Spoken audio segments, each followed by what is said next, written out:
Biden administration is taking aim at gas-burning appliances, including the gas furnaces in your home. The Department of Energy has said that these new energy efficiency regulations would slash household utility costs by $1.5 billion on an annual basis while reducing greenhouse gas emissions from the residential sector. According to the DOE, this proposal would require non-weatherized gas furnaces and those used in mobile homes to achieve a far higher level of efficiency than the cheaper models that are on the market. Jennifer Granholm, who is the Energy Secretary, said, quote, "At the direction of Congress, DOE is continuing to review and finalize energy standards for household appliances such as residential furnaces to lower costs for working families by reducing energy use and slashing harmful pollutants in homes across the nation." Before I go any further in this article that we're referencing, I will put a link to this article in the description of this video. But I just want to say, if you're watching this, I'm curious what your thoughts are on this. Do you like it when the government is trying to raise standards on how efficient a furnace has to be,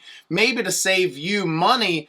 But I think we all know when they do this, it makes it to where the barrier to entry, the purchase of these products, does go up. And I'm curious, do you like that? Do you want them to make you save money, but you've got to pay more money on the front end? Let me know what your thoughts are down in the comments. But I will tell you later in this video, I'm going to share a couple stories with you where we had some successes in this department at my company. But we'll get to that in just a moment. I wanted to take a quick break from the video and thank the sponsor of this video, Aeroseal. Leaky ductwork is one of the biggest, if not the biggest, energy wasters in most homes in the United States. And my favorite way of fixing that problem is Aeroseal.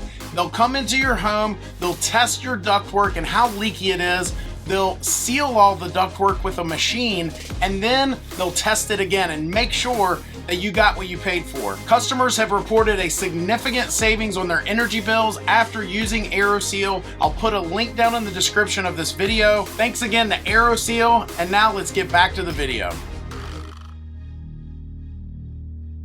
Today's measure, along with the administration's past and planned energy efficiency actions, underscores President Biden's commitment to save Americans money and deliver healthier communities, she continued. And so before I go any further with this article, I just want to put a quick clip here from a recent interview with a Republican named Bill Johnson out of Ohio, where he referenced some of these efforts and whether it's a good or bad thing. Well, it's not more efficient. Not only is it not more efficient, but it's more costly to remodify your home to handle electric ranges. I can tell you, I represent eastern and southeastern Ohio, which is very rural here. I don't know very many people in my district that can afford to have their homes rewired to handle electric ranges and electric furnaces. That's not going to work for the people that I represent. The DOE's finalized regulations, which are slated to go into effect in the year 2028, specifically require an AFU rating of 95%, meaning manufacturers would not only have to sell furnaces that convert at least to 95% of fuel into the heat within 6 years. The current market standard of AFU for residential furnaces is 80%.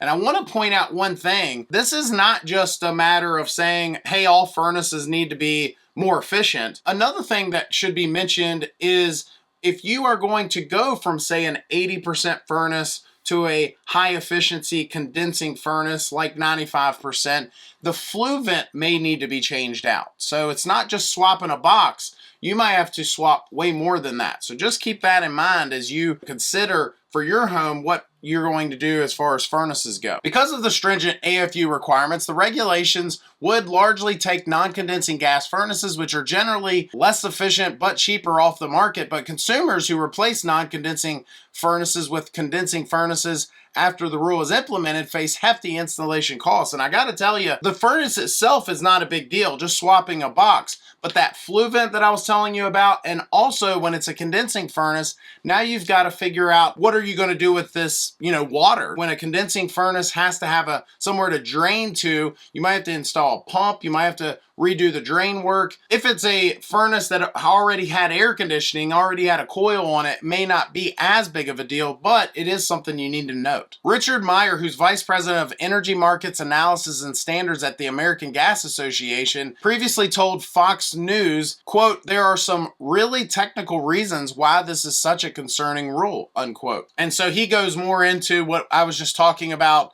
the flue vents and some of the other things you're going to have to do to meet these newer standards. You could definitely check out that article that I was telling you about if you're curious. The article goes on to say that these regulations would remove up to 60% of the current residential furnaces off the market. However, the Department of Energy said in its announcement that the gas furnaces account for only 19% of annual U.S. residential energy use, meaning that higher efficiency would save energy and therefore curb emissions. It projected that the regulations Friday would cut carbon emissions by 332 million metric tons over the next 3 decades. I think we can all agree, if this is true, that doing things for the environment is a good thing. I think where a lot of folks will get frustrated is when it comes at a cost to them and their family, when it affects their income, when it affects how much they've got to pay for utility costs and how much food they can put on the table with their family. What are your thoughts? Comment down below. I'd love to hear that. In addition to consumer furnaces, over the last several months, the DOE has unveiled new standards for a wide variety of appliances, including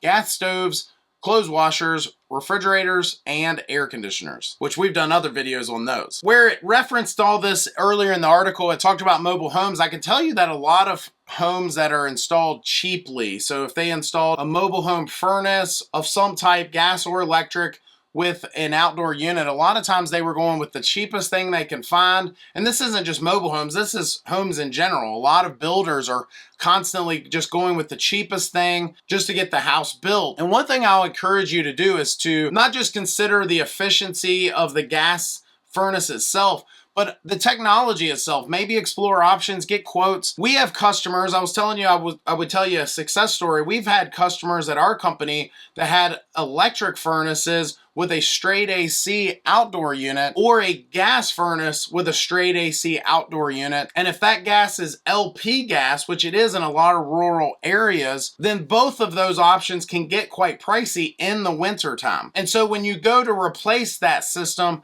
I would highly encourage you to maybe consider a dual fuel system or a heat pump outside that, if nothing else, it can run heat on those mild days. You're not burning gas, you're not burning an electric furnace with higher electric bills. And we had one customer specifically who saved hundreds, not a little bit of money per month, but hundreds of dollars per month. In fact, we did the math, and within the first year of putting in the system that we put in, she saved enough on her electric bill because she had an electric furnace that it paid for itself in the first year. So every year after that, she was saving money. So I'll wrap up with this. I don't think this is the end of all this. I think that over the next decade, we're going to see more regulations coming out, higher standards on some of the appliances we install in our home, good or bad. And I think it's going to dramatically affect how expensive a lot of these things are. I'm not saying it's a bad thing to get a system that's more efficient, but there were times when maybe you would have gone with something less efficient. Maybe you were selling the home, so you don't care what the utility bills are going to be like. Now you're going to have no choice. With some of these higher standard equipment, if they cost more, you're going to have to bite the bullet and pay that extra cost. So if you like this video, I think you'll like this one even more. It's where I talk about 6 reasons why your furnace may not be working. Thanks for watching. Hit that subscribe button. We'll see you next time.